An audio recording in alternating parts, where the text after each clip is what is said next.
Ito yung byproduct ng ating gasifier stove. So ito, magagamit ko siya pang sangkap sa ating charcoal briquette. So kumbaga nakakapagluto tayo at the same time meron tayong byproduct na pwede natin gamitin sa charcoal briquette. So kukunti kasi yung nailagay ko kanina, kaya nagsalang ulit ako. Kailangan pala dasikin yung ipa. So ayan, dinasi ko siya para compress yung ipa sa loob ng chamber.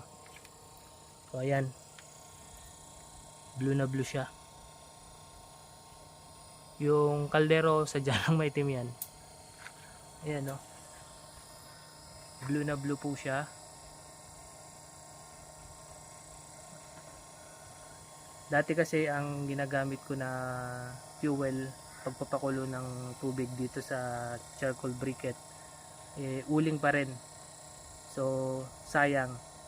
So ito,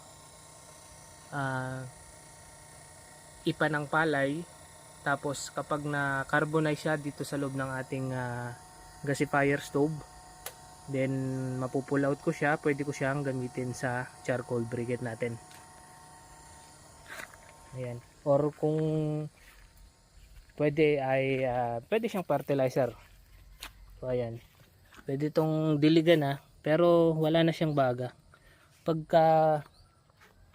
Pagkatapos kasi dun sa gasifier,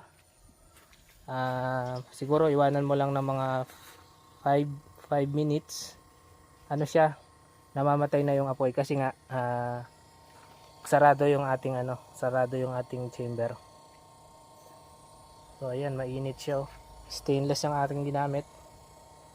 So marami pa akong adjustment na gagawin dito. Ano pa lang to, prototype, pansarili pa lang talaga to.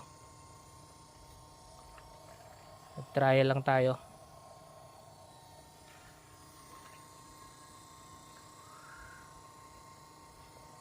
Try nating laksan.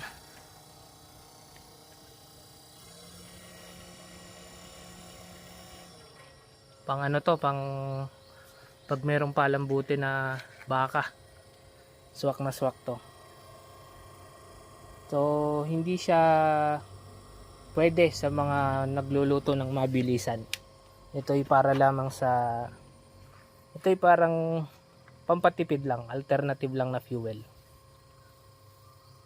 Sa mahal ng gas ngayon, kailangan talaga natin ng magtipid.